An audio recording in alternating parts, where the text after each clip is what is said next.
আপনাকে আপনি বারবার বলছেন একটা কথা যে আপনি নির্ণায়ক শক্তি হবেন। দেখা গেল আপনার সঙ্গে দ্বিতীয় স্থানে রয়েছে তৃণমূল।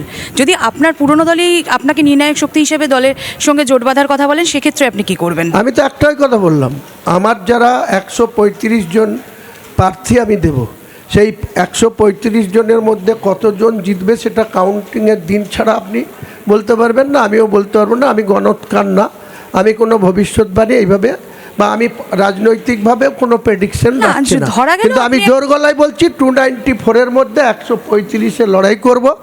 আমি নির্ণায়ক শক্তি প্রকাশ পাবে এবং আমি সেই রকম জায়গায় পৌঁছাবো, সম্মানজনক আসন দখল করব যেখানে বিজেপিও এককভাবে 148-এ পৌঁছাতে পারবে না।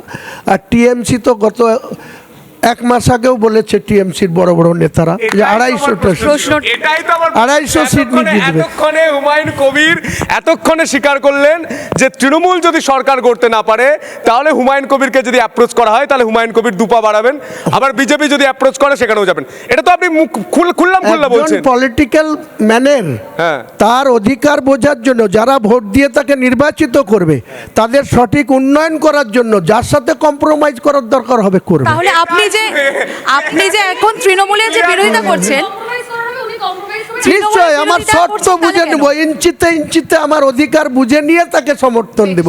কেন চন্দ্রবাবু নাইডু আজকে মোদিজিকে সাপোর্ট দিয়েছে, কেন নীতিশ কুমারের 12 জন সাংসদ আজকে মোদিজিকে সাপোর্ট দিয়েছে? রাজনীতিতে তো এটাই হয়।